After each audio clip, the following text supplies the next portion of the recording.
everyone, welcome. I'm Robert, and today I'm gonna discuss Terminator Dark Fate, the card game. This is a co-op deck builder based on the Dark Fate movie, and I purchased this a couple of years ago on Amazon for like 10 bucks. Stayed in my shelf for quite a while.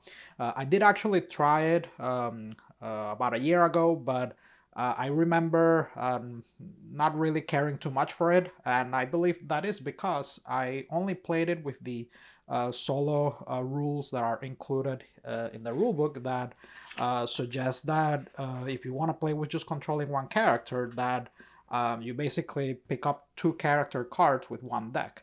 And I don't really remember being particularly satisfied with that experience, so I played it once and then I put it away.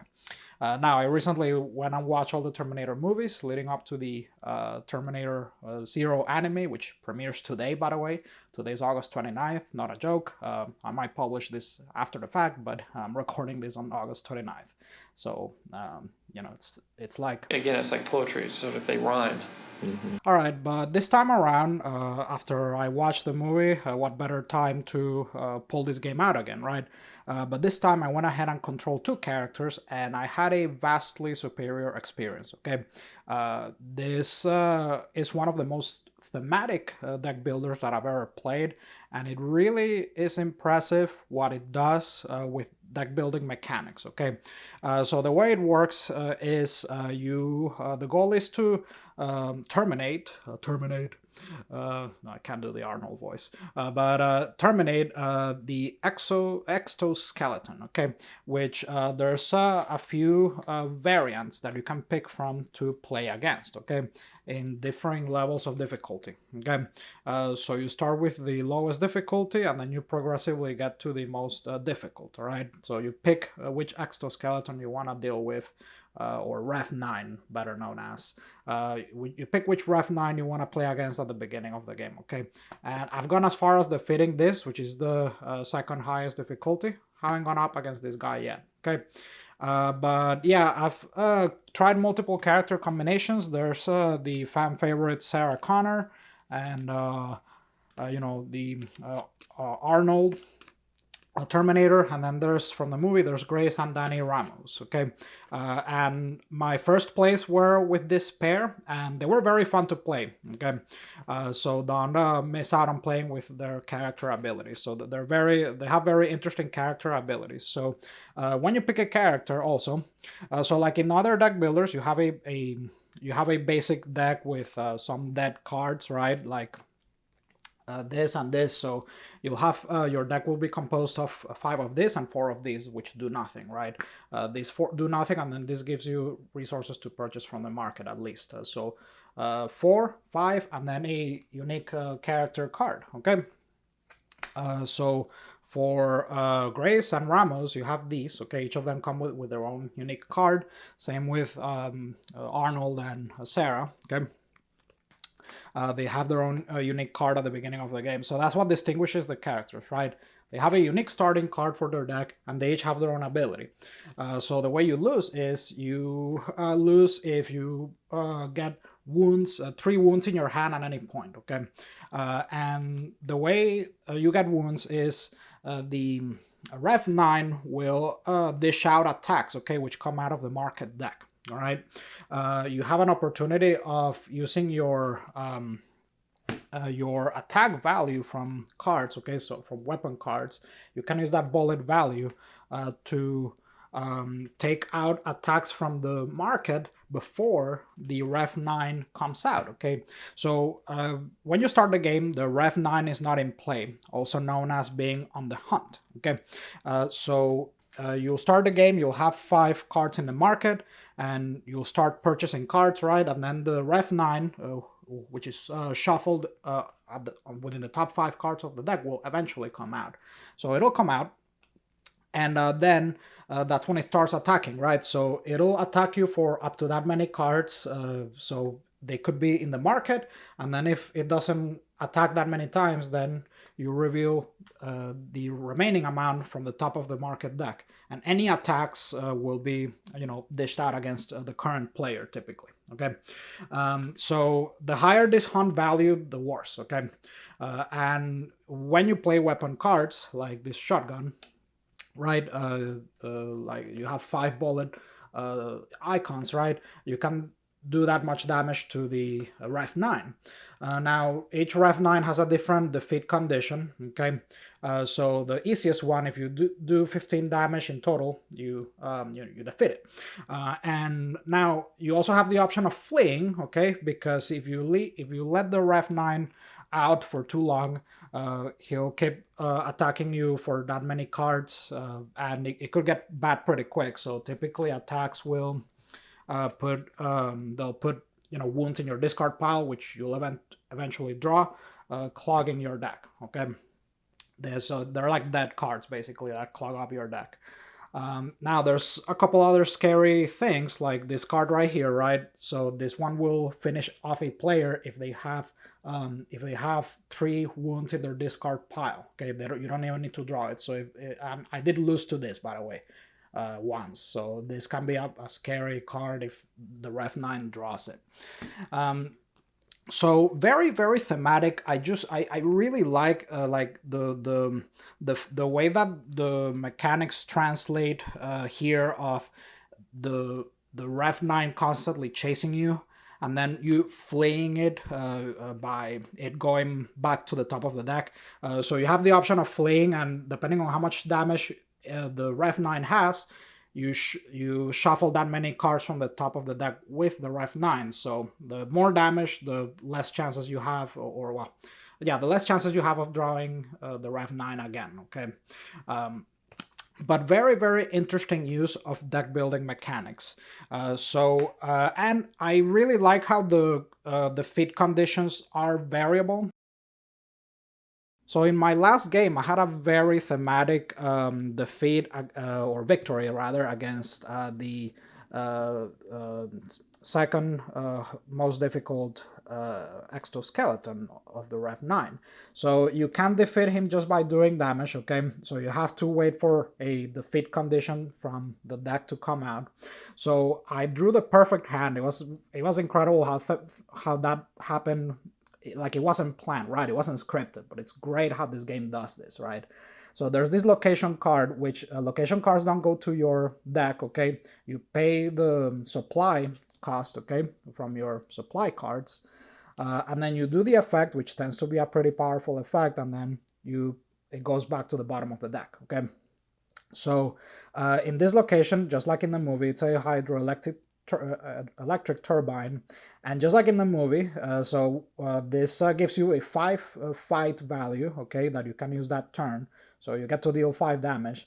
And if the Ref 9 is staggered, destroyed. Staggered means if you deal this much damage to the Ref, okay? If it has that much damage on it, it's staggered. And, some cards like this one, they care about it being staggered, okay? It doesn't mean that it's dead. Now, on the same turn, I happen to draw Shotgun, and lots of weapon cards ask you to discard cards in order to use them, okay? So I discarded 2 wounds. So Arnold went in with the Shotgun Blast, so that's 5 damage right there. And then I had exactly 8 resources, okay? Even using this vehicle, which its supply can only be used for location. So it was just perfect. So, the Terminator came in on wheels, and I played an unexpected ally card. So it's just so thematic, right? So not planned, just completely unscripted.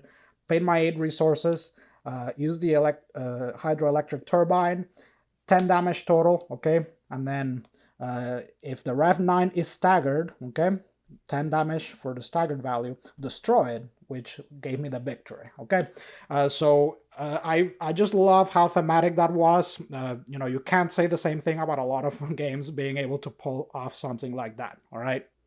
Now, I do have a couple of criticisms about this game, all right? So one is the use of the just screenshots from the movie. it didn't bother me eventually, but it could bother some people. I didn't. After a while, I just kind of didn't mind, and I was immersed. So, but it could bother other folks more than some. Okay. Now the rulebook for this at the end of the game is a pretty simple game, but it uses some unconventional mechanics. Okay, it's very unique, so it might take a bit to grasp. And the rulebook is not horrible, but it wasn't the best in trying to communicate the mechanics. Okay, I did make a rule summary which I'll put up on screen, and I'll leave the link to the BGG section. It helped me a lot. I just tried to summarize everything minus the setup, which the setup is the only thing that's very clear here. Okay, straightforward setup. But I made a summary sheet with the round flow basically and a couple important rules to remember. So hopefully that'll help people. But yeah, I made that, and yeah, it took a couple games to grasp that. So use of movie screenshots, rulebook, it's alright. Could use a bit of improvement, not the worst though. But the other thing about this game is that it might outstay its welcome a bit. Okay, games they don't tend to go by fast. They because sometimes you need certain cards to defeat the Ref 9, right? And they might not come out of the market. Okay. So because of that, and you constantly having to flee it, sometimes you flee the exoskeleton against your will, because the exoskeleton will pull out and it'll attack you with a card that makes you flee it. All right, so you might be building up damage, and then all of a sudden you flee it against your will, and it ruins your plans, which extends the length of the game. Now so far it hasn't bothered me. I think it's been 45 minutes average for me to play. So that's been all right, but it might bother you if you expect a game that plays quick.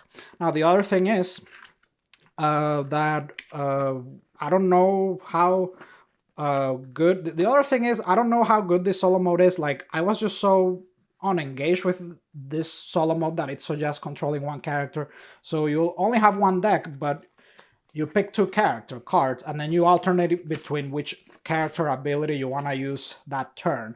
I don't think that works out very well. Some people even speculated that maybe they shoehorn that at the end without playtesting it. I don't know about that. That's just speculation, but I can tell you that this plays so much better controlling two characters, and you'll barely feel it. I didn't feel like there was any upkeep, like compared to other games that you need to play two-handed. This, you won't feel a difference. To me, this does not feel like a troublesome at all, or too much upkeep or anything. It just plays so smooth controlling two characters, and you get to take advantage of effects that benefit teamwork. Okay, there's a lot of that. Oh, and there's a very, very unique thing that this game does. I don't think I've seen this in other deck builders. I almost forgot to mention this, by the way. The fact that when you purchase cards, you can put them on another player's discard pile rather than yours. That is just so cool. I love how much teamwork that encourages. If you know of any other game that does this, please tell me, because I've not seen that in any co-op deck builder. I think that is just so cool. I love that. And yeah, the card design is pretty cool. It's very thematic. You have this prepared card, which is a scale. So scales don't go to the discard pile.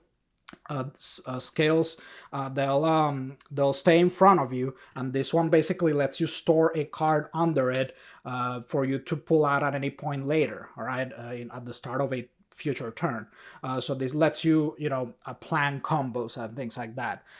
So yeah, I love this game. It's such a gem for a small box and a pretty much a pure deck builder. I love how it uses deck building mechanics. I love how thematic it is. I love that it's pretty simple. At the end of the day, just the rule book's not the best, but at the end of the day, it's a pretty simple game flow. All right, and yeah, just a beautiful deck builder. Love it. Plays great solo. Just fantastic little gem. Recommended 100%. Okay, and I also want to point out that for in case anybody wants to sleeve this, it does fit back in the box sleeve with Sleeve King brand, but there's a trick though.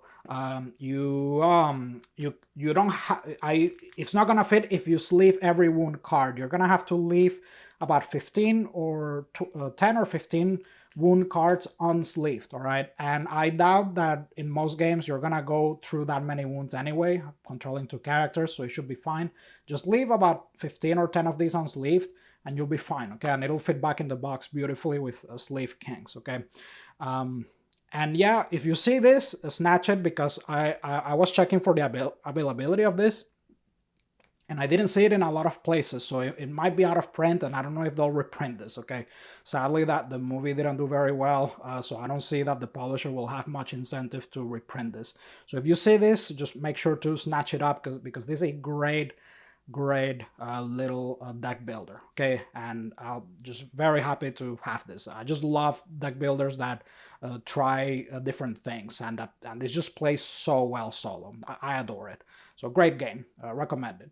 So thank you so much for watching, and if you have any comments, questions, feedback, go ahead and put them in the comment section. If you enjoyed this content, make sure to like and subscribe, and I'll see you in the next one.